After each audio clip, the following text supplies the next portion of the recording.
Saludos amigos, los invitamos a escuchar La Mesa Redonda, The Round Table, donde discutimos los temas del día, hablando de política, educación y otros temas, locales, regionales y mundiales, por USA la Radio. Good morning. This is Martin Pratt, and I am in for Fernando. This is the Round Table with Fernando Mendez. We're going to be talking a lot this morning about politics, but definitely we want to hit some local news first. Did you know that the Philadelphia flood plan, yep, we have a flood plan. I've always wondered about that. Do we have a flood plan? Because every time I go to North Delaware Avenue, it always looks like the water is getting ready to come right up into the street. I mean, it's like maybe 1 inch, and it could totally be my. I wear glasses, so I might need more better glasses, and my digital. I mean, my depth perception may be completely off, but it always feels like the Fishtown and Northern Liberties is going to be wiped away in a flood. So I was excited to find that we do have a flood plan. The city of Philadelphia does have a flood plan. However, that this may mean relocating entire neighborhoods. So what the officials are saying is that the local sea level will rise 2 meters by the end of the century. And so that's pretty significant. And like they're saying, we're going to have to make significant, the city, we're going to have to make significant investments to buying out people's property and relocating them. So, what is our flood plan? Well, the flood plan is that right now there was a water department study in Germantown to figure out how much it would cost to replace existing water pipes with underground tunnels and tanks that would increase the capacity to hold water and hopefully alleviate flooding. They found it's going to take $800 million to mitigate flooding for 2,000 or so properties. And even that expense is not totally floodproof or foolproof. That may work for a 10-year storm, but if a 50-year storm, that's a storm we haven't seen this storm in 50 years. This is just raining down buckets and buckets of water. And that comes, well, guess what? Then you're still getting flooding. And so the relocation idea is the idea that basically Philadelphia is looking at the city of Milwaukee in the 1993 flood they had. 50 people died, and there was $15 billion worth of damage. Some Milwaukee neighborhoods were so damaged they could not be replaced or repaired, rather. So Wisconsin created a buyout program.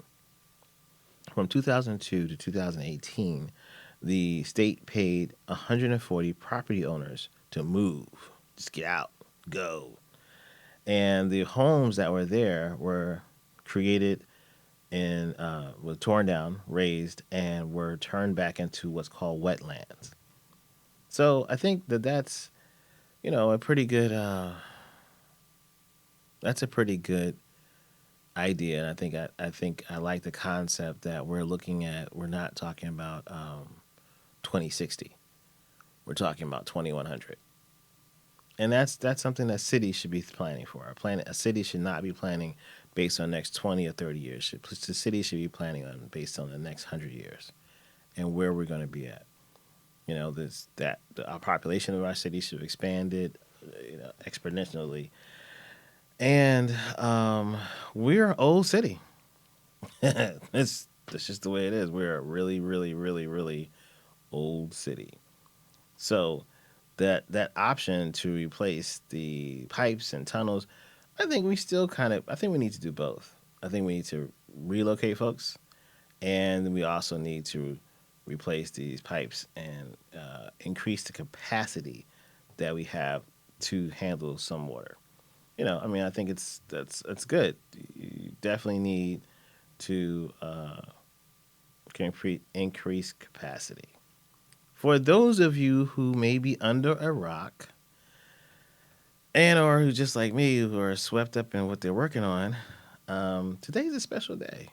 It's February 14th, and that's considered Valentine's Day. Now, I know everybody and their cousins talk about the commercialism of Valentine's Day and what it means if you're single and you're not with someone. Um, but I definitely think that we as a society have to look at exactly what our internal interests are, you know, our internal uh, motivation, we'll say, because I think that the holiday season is a season that, whether it's Valentine's Day, Easter, Christmas, Thanksgiving, these are traditions. And I personally don't follow traditions, but it's just me, and that doesn't bother me. I have no issue. No, and fortunately, I married somebody else who doesn't try is untraditional. It looks like we have a our normal, regular friend to the show, Iris. Y- Are you there, Yes, Iris? Excellent, I excellent. am here. Good morning. Good morning to everyone. Good morning to you, Martin. Good ¿Cómo morning, good morning. está? Bien, bien, bien. Good. I was just Very good. I know you were talking about some Valentine's Day, huh? yeah, and I don't really have a problem with the holiday. I think that it's a tradition, and I think that people can, with traditions, you can do traditional stuff, and then if you're non-traditional like I am, it doesn't bother me that people want to celebrate Valentine's Day. I agree with you.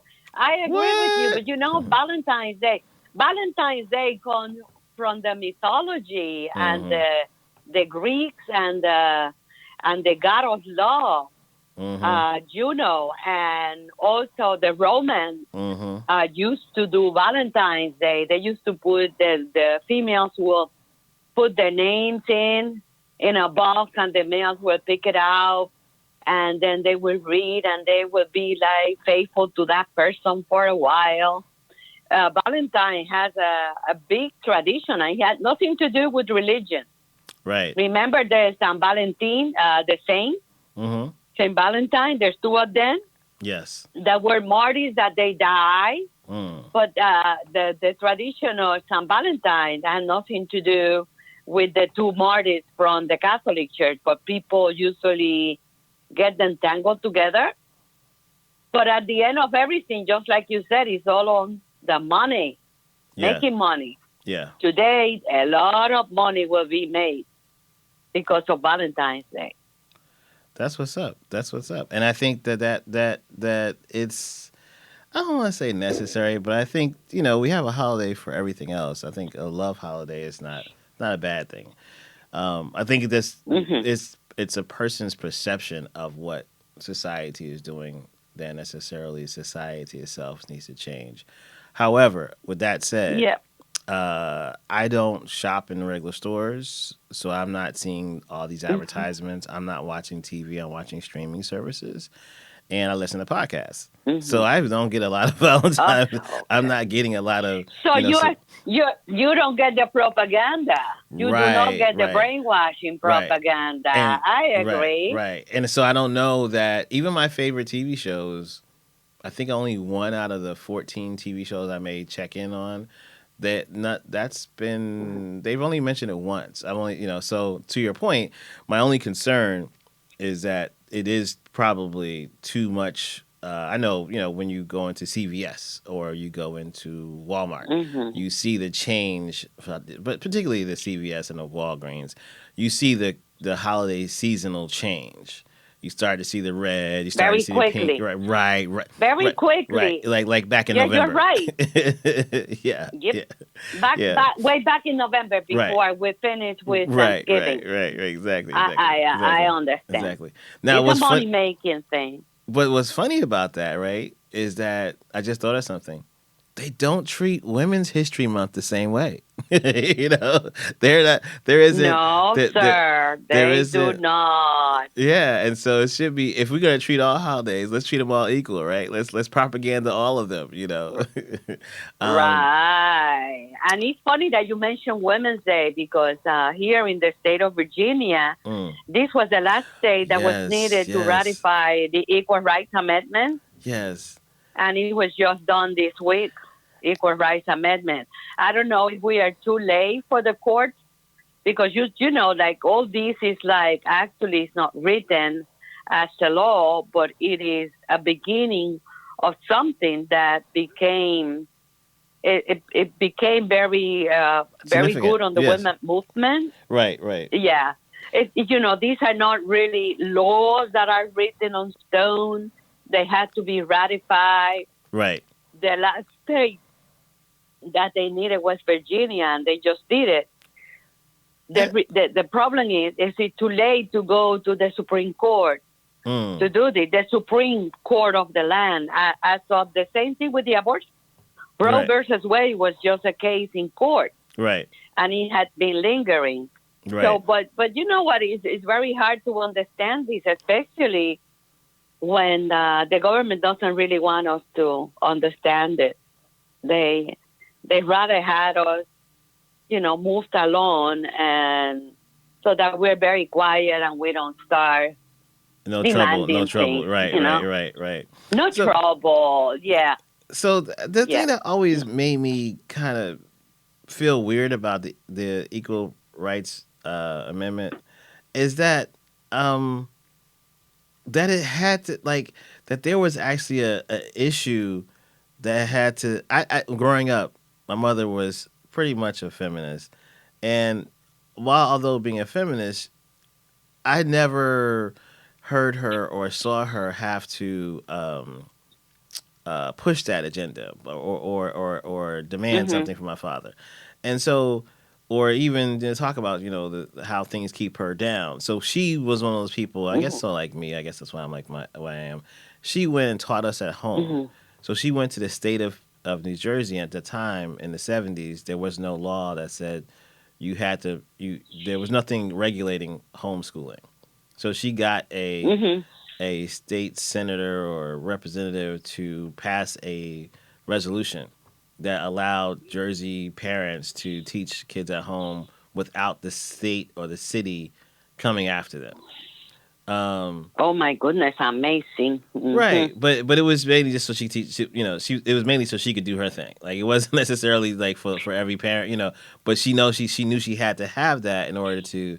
When I would go to the library, people would say, well, why is he in school? And this was like I said, the Hmm. 70s.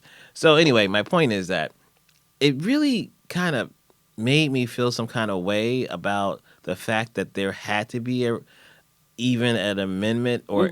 or a ratification of something that's obvious. Hmm. Like it's obvious that, at least in my opinion, it was always obvious that women were equal. I didn't know the history. I had no Hmm. idea that women were not considered, and especially in salaries, were not considered deserving of the same Uh-huh. piece of bread that I get. It's like what? Yeah, yeah. That doesn't Because what? this is what it is. It's like when you are ignorant of your history, then you don't get anything, and you have to repeat your history. There is the women history is very rich. It's fantastic, and the sad part is that women don't know their own history. Mm-hmm. And let me tell you, it began with this. This woman, Betty Friedman. Mm-hmm. I don't know if she's still alive. If she's still alive, she got to be on her 90s. Okay. She was the author of The Feminine Mystique, Mm. and that started opening the doors into the movement, and then the National Organization for Women became. It was born. And then from then on, and we're talking about The Feminine Mystique was written by Friedman back in I think it was the 70s. And then Iris, the rich history of the women movement. Yeah. we're going to take a break, but when we come back, I want you to finish that thought because I think even myself, Fantastic. that's information I need to know. We'll be right back. All right. This is the Round Table with Fernando Mendez. I'm Martin Pratt, and our regular guest is always in the house, Iris Torres.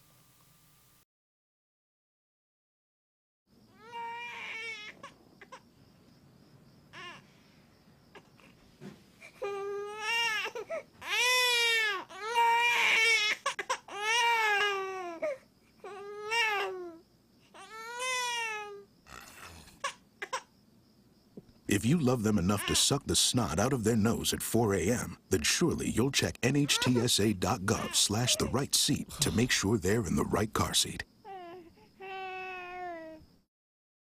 I came out in the 11th grade.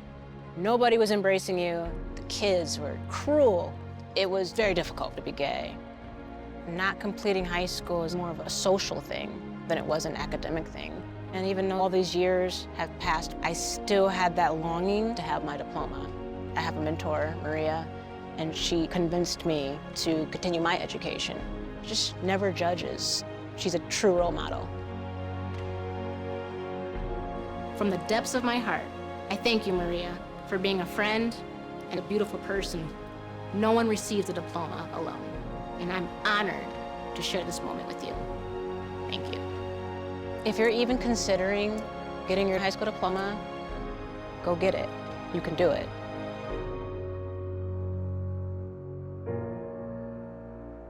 Find free adult education classes near you at finishyourdiploma.org. Because of you, I feel not alone in this world. And you let me know that it only takes one person to make you feel wanted.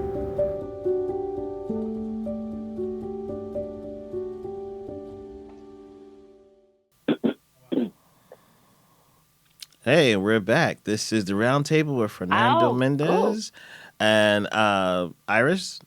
Iris, our regular guest, who's a writer, a journalist, amongst many other things, was giving us a rundown on women, the women's movement that led to getting the amendment. Okay, yeah. The thing is that Barry Friedman. Yeah, she wrote The Feminine Mistake, and I always tell the young ladies that I was mentoring that they need to take a look at that that's like a Bible to women. See. Because she came up with so many things. The Feminine Mistake is fantastic. And out of the Feminine Mistake, then all these other organizations, especially the National Organization for Women, like that grouping. As always, there's always groups that are more flexible to that, more I'm going to take it, I'm not going to take it. But, you know, if you look at women, throughout history, women has been there. Now, remember, when man was man for the first time, women was a goddesses. There was no God. It was a woman goddesses. Because out of her body, another body came out, a little baby. Men didn't know. They didn't know. The women will squash and a baby will come out. And if you take a look at mythology, you will see that it was the era of the goddesses. And then it started turning out a little bit around when the man started realizing what they had to do with that process. And everything went around. But there is a very rich history about women, and I'm talking about Puerto Rican women, and I'm talking about Black women, and I'm talking the women that came here to colonize the United States, among the Indian women. Even in Japan, where the women were supposed to follow the man 10 spaces, right, behind the man, with the head down. The history of women is such a rich history, and we created society. Right. So I would advise the people who are listening to take a look at the history of women. And if you could go in and get that book, at the library could be free, the feminine mystic. It would be fantastic. Also, Betty Friedman wrote her own biography because there were many biographies. And you will see how people change their mind. She had a biography called Life So Far that is very, very shocking to some of the strong-head feminists. And in Philadelphia, my God, we have Happy Fernandez. She passed away. I don't know if people will remember her. I do. She's a very strong feminist. Yes. I was a feminist since I was born because, I mean, but to be a feminist, you don't have to be an anti-man. The true feminist is looking for equality and is looking to have man by their side in an equal partnership. That's what it is. And you were talking about New Jersey. Do you know that New Jersey, after the Civil War, was a state that women was able to go and vote? You know that? Right. I did not know that. Women were in the 1700s were able to go and vote. I didn't know so there's many things. There's many things about women and women history. And when I talk about history, I want you to understand, and some of the listeners, that I do own a doctorate degree in history, especially Latin American history. Wow. So when I talk about this, I'm not bringing it up. I'm not making it up. Right. You know what you're talking about. I would like for you to go back and take a look at things, females that are listening and male. It's always a good book will teach you so much stuff about the history of women. And the truth of the matter is that women are not really against male. You know, that word feminist that people said, oh my God, they're feminists. They don't want us. They're all bad. They're all this. That's not true. A true feminist is a woman that is really one just to have a partner in a partnership. Gotcha. And I think that's the same thing about, most movements. It doesn't mean I'm anti the opposite or the person on the other side. It means that I'm just asserting my God-given human rights to do me. And that doesn't mean I do me in spite of you. And to think on your own, to think of your own. Like right now we're having a lot of backlash with everything in the women movement because I don't know if you're up to date in the issue now that they're having the transgenders that became females now. They've been taken to the task. They've been taken to court because they have, in the competitions against women, they're like displacing the women out of the competition because even though they became women, they still have a male body. Right. So there's a lot of backlash, and we have to learn so that we will actually be able to think for ourselves and then maybe get a part of another movement that will balance everything, especially for our young girls and our young boys. Right. Yeah, that's a really how do I put this? That is, it's a, I want to say nuance, but it's not even a nuanced conversation about the genetic makeup of the human body when born versus the choice that you make to change that genetic makeup. That conversation, I think, is a conversation that very few people I know are willing to have that conversation publicly. And like you said, it's being pursued though legally.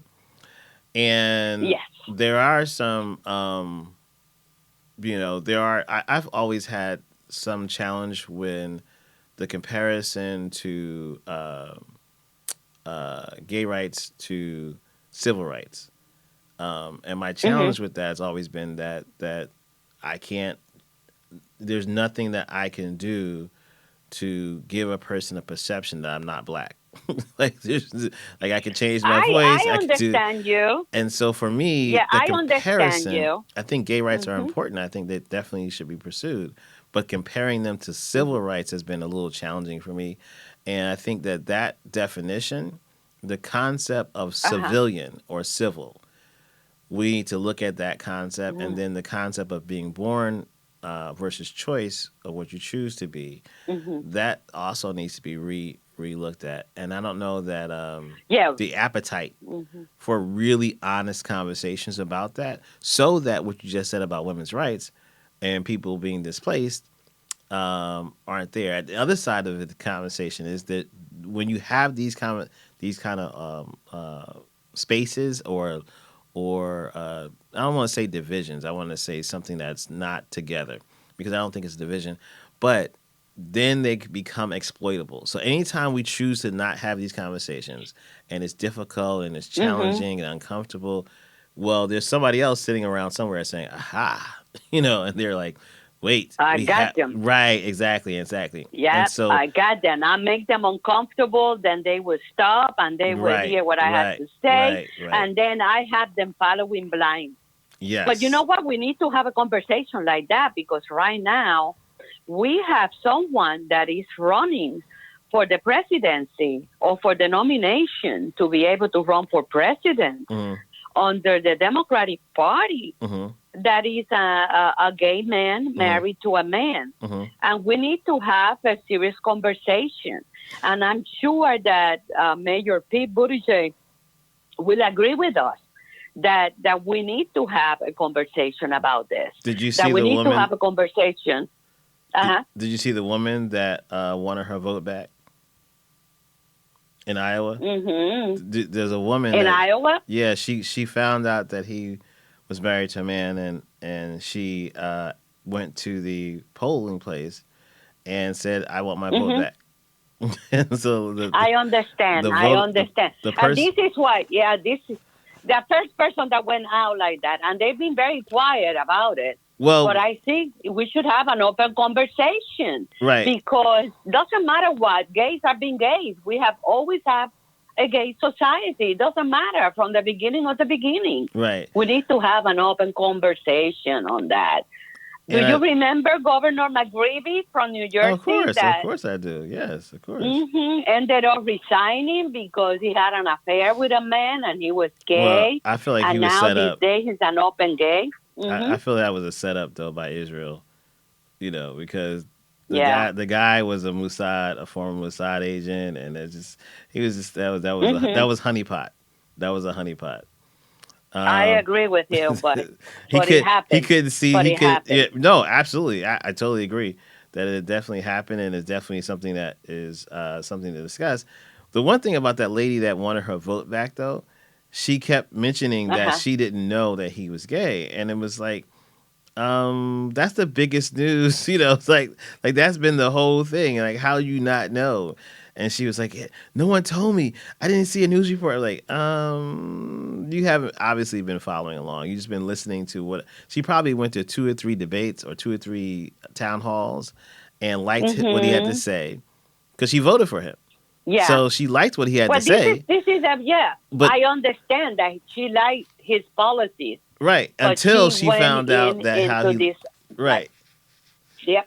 But the point he was gay and he's legally married to a man. But the point isn't the point as a voter. Shouldn't you know the background of the person you're voting for? I mean, shouldn't that be part of? Like, I don't know how many children Amy Klobuchar has. I don't even know if she's married, which is why I wouldn't vote for her personally. But I know who Joe Biden's wife is because she's visible and he talks about her all the time.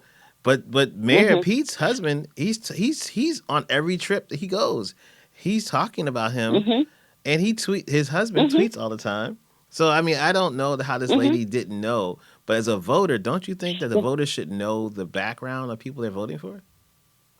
Exactly, but again, here we go. Some people are so busy living their life that they don't have time to go into things like don't vote, many right? people that are listening now, or don't vote. How many people that are listening now follow the impeachment of President Bill Clinton? No one. No one did. No one did. First of all, you know why? Because everything has changed. We have now such a big change in the technology. So for someone like her to say she didn't know, she really didn't pay attention. Right. She didn't pay attention. Right. And And, then after you vote, you know, I don't even. I think that's real audacity of her to say I want my vote back. Like, how do you even? Like, it's not yours. Once you give it, you can't just take it back. Like, you voted for this person, and that's yes. that's on you. That's your bad. See, Yeah, but basically, that's her bad. But basically, a lot of people, when it's time to go to vote, they kind of don't want to go out, spend the time in line, especially in Philly, and they go there and they really don't know who they're going to vote for. And this is where you have these people in the campaigns steering around, trying to give you a paper so that try to talk to you. And basically, I would say that a lot of people go in to vote that way, and they are enlightened when they are waiting in to go in and cast their vote. They are enlightened in at that moment with the materials that they're giving while they're waiting. Yes. And that's very sad. We need to understand. And basically, we need to understand history. And, a lot of people, I have no affiliation to a political party myself, okay? But when it comes to primaries and stuff, I used to go in and register either way. Because if you have non-political affiliation, you cannot go vote on the primaries. Right, you know exactly. That. No, that's and I think going even a step further, I think part of the problem when it comes to the parties, Democrat or Republican, I don't think they do a good job in creating information. Now, I'll say this. I'll say a national, because I think locally, I think the parties do, like, I've lived in 6 cities. So Philadelphia, New York, D.C., local politics, they definitely inform the voter locally about who the person is. They put the bio, they put their picture, they sometimes have it on a pamphlet. The different cities do different things. But I know in Atlanta, it was not like that. There was no voter education whatsoever. None. Zero. Zilch. Nada. And then in Shame. Houston, I didn't really see a lot of that either. It might have been there, and I think that the Houston people, Houston is that type of city where people are kind of like Philadelphia. They're salt of the earth. They're really real. They're not, there's no pretense and showiness, and it's not L.A. and it's not Dallas. Dallas is a completely different city than Houston also. So anyway, Chicago also didn't have a good voter. I didn't get good voter education. Now the thing about the Chicago was, if you are interested in politics, or you're interested who's going to be the alderman or who's going to be the next city council person, there are ways to find out that information. It's just not forward facing, to the average Joe walking down the street. Right.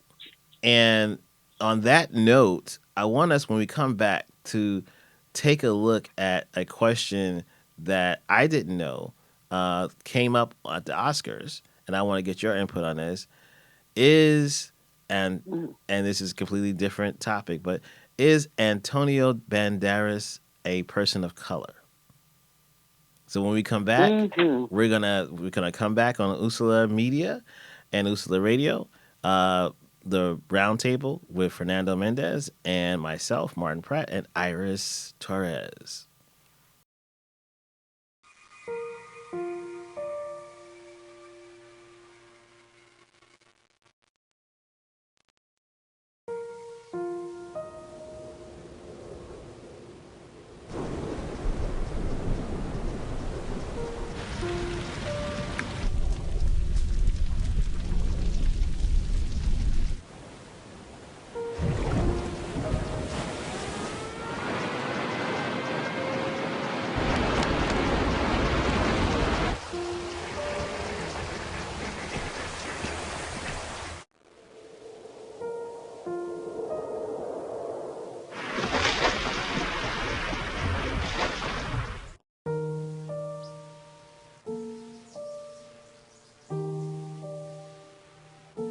Don't wait.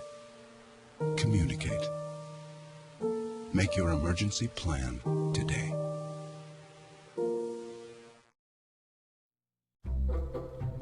They call me Maxie, but I prefer tripod.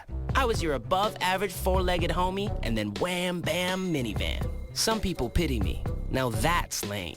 I still run, fetch, and swim. And the ladies love me. I'm the ultimate wingman. Just don't ask me to high five.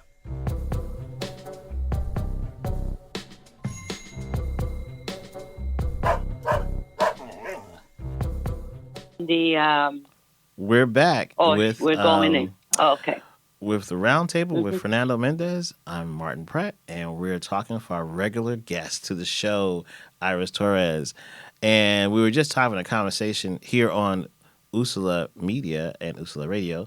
We were just having a conversation off air about Antonio Banderas and the concept that he is not a person of color, which was a shock to me because I pretty much always assumed by his facial, his makeup of his face, his accent, that he looked. I didn't know that he was from Spain. I would have probably guessed he was from Mexico, or maybe a little Colombian, maybe a little bit Colombian, Mexican. Maybe not Mexican, maybe more Colombian, I think. But I would have never guessed that he was not a person of color and is just a person who's from Spain. He's definitely a European. Yes. He's a European descent. He is a Spaniard. He might look Mexican because remember the Spanish people were colonizing Mexico. And in Mexico you had the Mexican who looked very Spaniard, like him, and then you had the natives that do not look like that, which is in Mexico. There's a lot of prejudice when it comes to things like that. Right. You know that.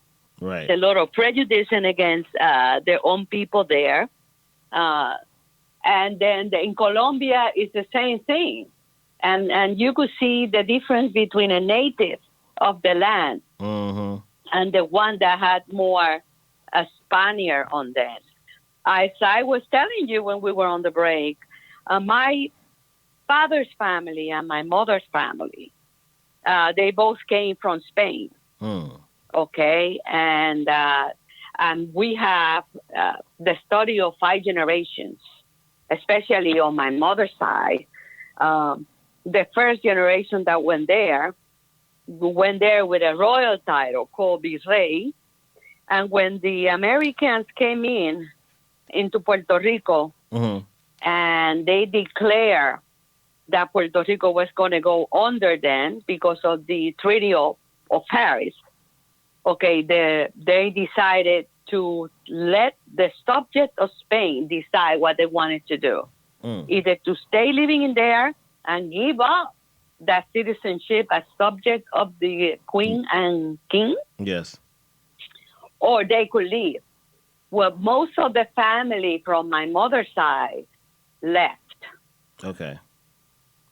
Okay, and they, especially the elders. So they were proud Spaniards. Left. They were proud people of Spain. Yeah, they decided to leave, but they left. They left the land and everything to the children. And they were, that's what they did. And that was very interesting. The government of Puerto Rico back in the 60s, they have this constitutional history of Puerto Rico. Yes. There's which I study. And it's amazing how it is. And he said, who's a real Puerto Rican? And the definition in there. It's a fantastic book that I will also urge people, if they're interested on that, to go and try to get it. Right. It's called The Constitutional History of Puerto Rico. And it was written by actually the government and edited by them, but the man was, he's dead. He was a historian. And it has so much flavor. But Antonio Banderas, he is not He's not a man of color. He's a European. He was born in Spain. And he has nothing to do with us, baby. Nothing. Even though he speaks Spanish. And he has such a does have heavy the accent. Right, he has such a heavy accent. Like, I wonder if that's just an act. You know, he is an actor, so it could just be an act. You know, it could be a real act. Well, he has a heavy accent because it was there. It's just like Julio Iglesias from Spain. Julio Iglesias, you know. True. The same thing. Enrique Iglesias, these are European people. Enrique Iglesias, Julio Iglesias' son, doesn't have the accent because he was sent from Spain to a very expensive school here to study. Got it. But that doesn't mean that they are Latinos. In a sense, they are as Latinos as the Italians. Because when you talk about Latinos, then you have to include the Italians. Right. Isn't that something? Well, it's also interesting because I think of, you just brought up the Iglesias boys or men, and they slightly remind me of Desi Arnaz. And even though I know Desi Arnaz is from Cuba, or he's a Cuban American, their facial, like, trying to guess people's ethnic background, I guess, from I will never do anymore, from what I see in front of my eyes, because I would think that Desi Arnaz was someone who was if that's the case, the Iglesias men are from Europe.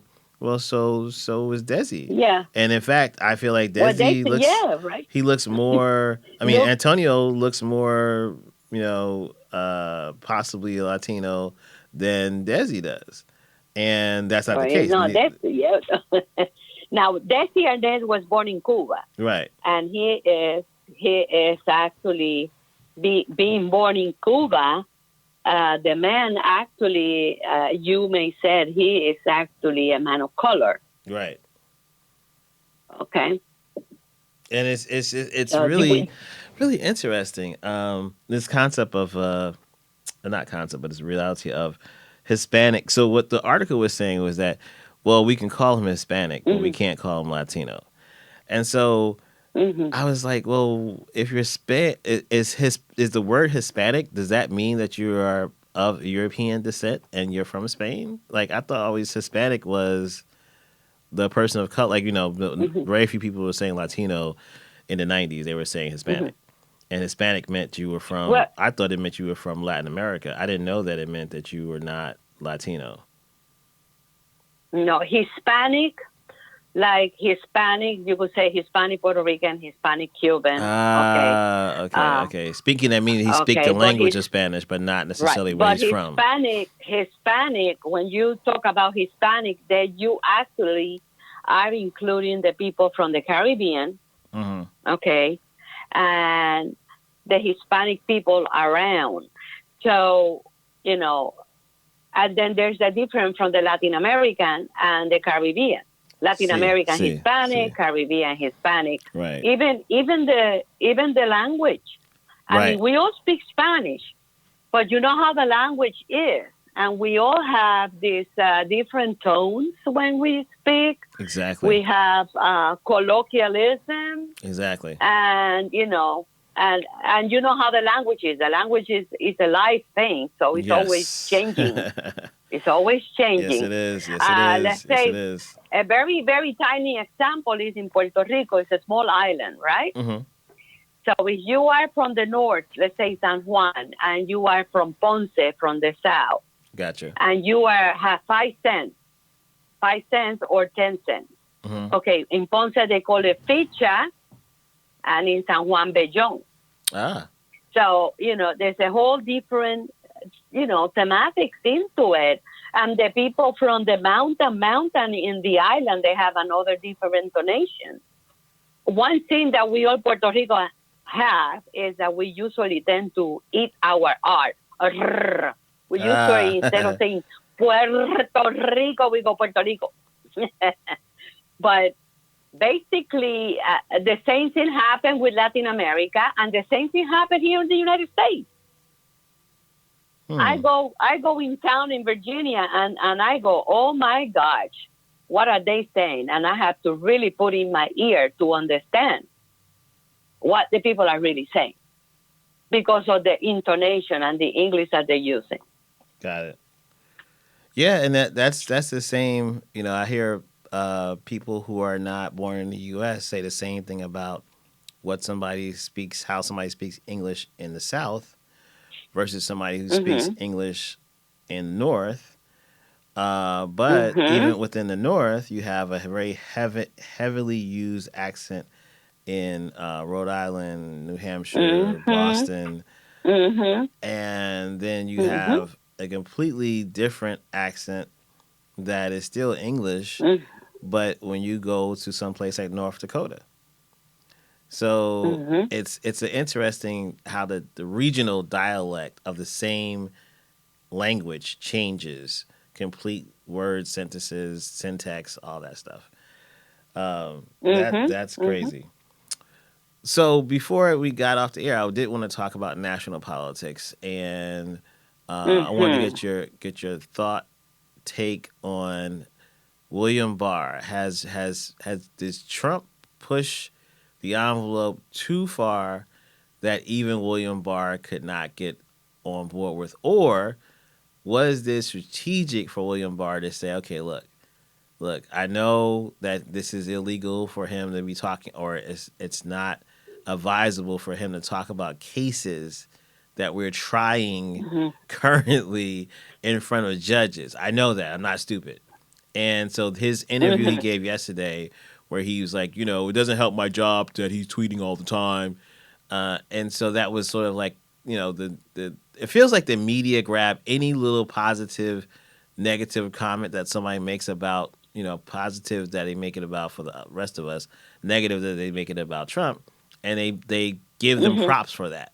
And I feel like that was just strategy. That wasn't something that, William Barr doesn't care about the American people at all. He cares about William Barr, and for whatever reason, if his legacy, if he was bored or whatever, he could have left the planet in a very positive way. Nobody would have questioned his judgment or his integrity, but now he's choosing to create a legacy where he's looked at as an enabler. And I think that he can't look himself in the mirror completely when it comes to the president talking about an active, open case that the Justice Department is currently pursuing. He's like, that's a bridge too far. Or is it just strategy? Well, for me, let me tell you, since I don't know much about William Barr, except for what everybody else know, his biography, his career. Right. I didn't know. I didn't even know the guy existed until. To your point, I didn't know either. Correct. When you look at his demeanor and you see his curriculum vitae, or whatever people want to call it, his career, the man, to me, if you ask me to ask a person like that, I say, well, he's a very intelligent man. I will hope he's a very, not only intelligent, but hold to his word and stuff like that.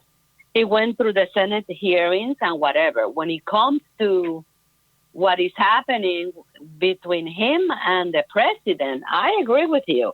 The media is out there. Remember, we're talking about President Trump, who from the moment, even before he took office, he was already being bombarded, like, we had to get this guy out. I understand that. But throughout the media that we have, and all the amenities that the new technology is giving us, and all these tweets and whatever, I would be very upset too. I'm working for you, Martin, but you keep tweeting. I know you said this on the program, but you made it difficult for me to answer and stuff like that. I would just come to you and I said, listen, stop it. I'm done with you. Okay.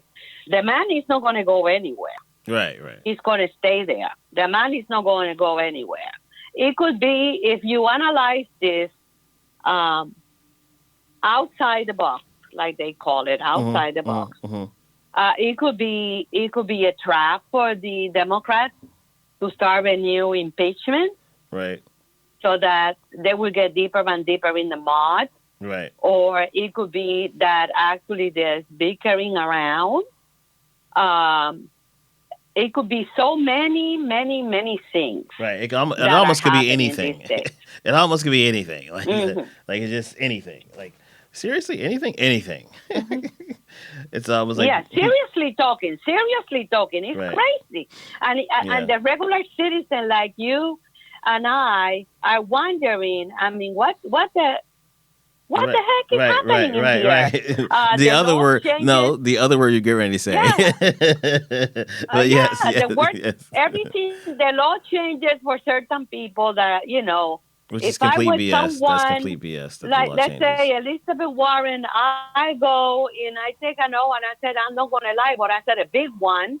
And there comes Martin and said, whoa, she's lying because this is it. But I'm not going to get actually in trouble. Nothing is going to happen to me. And I use her name because she just came to mind because of all her problems. Right. Okay.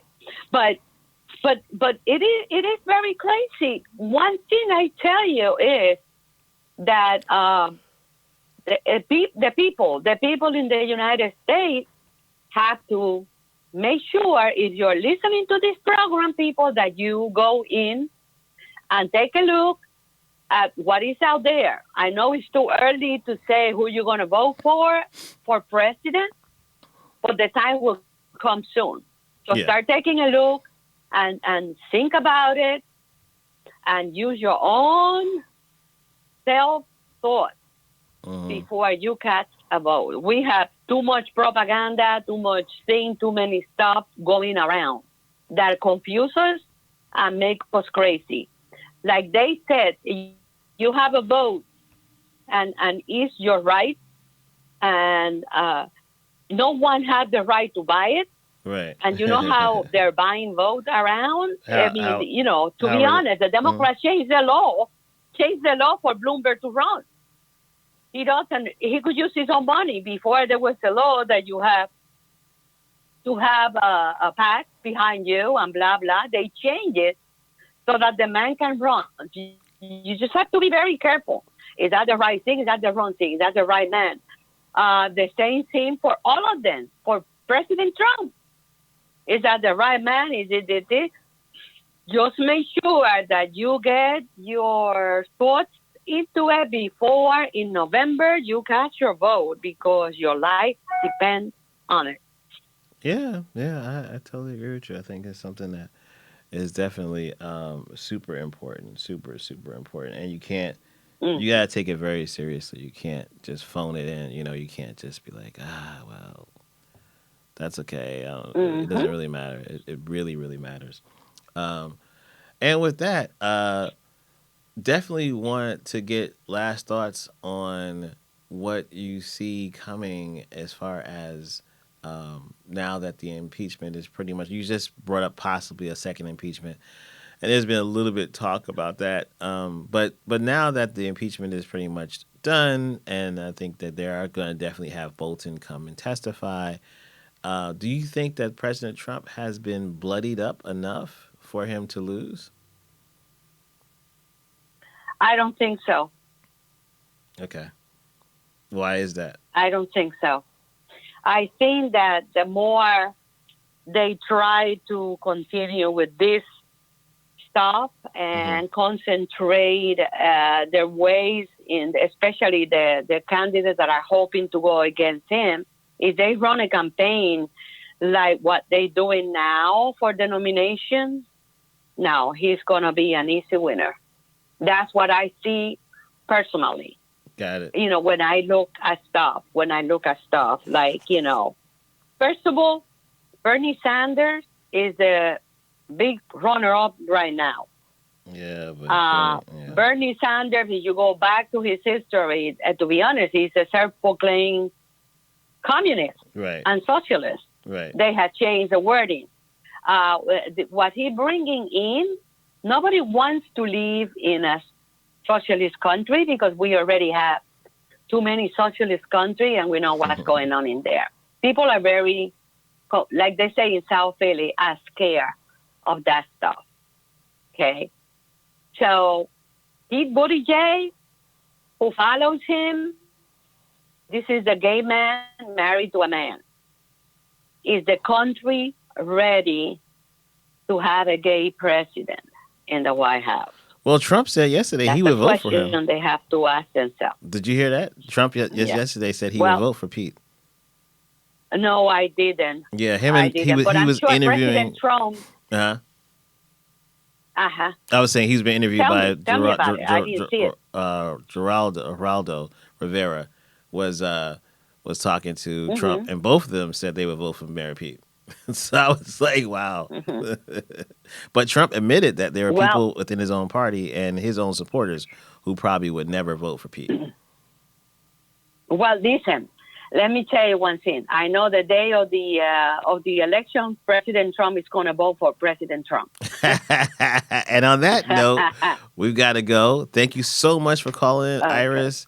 And this has been Friday's edition of The Round Table with Fernando Mendez. I'm Martin Pratt on Usula Media, Usula Radio. See you guys next week.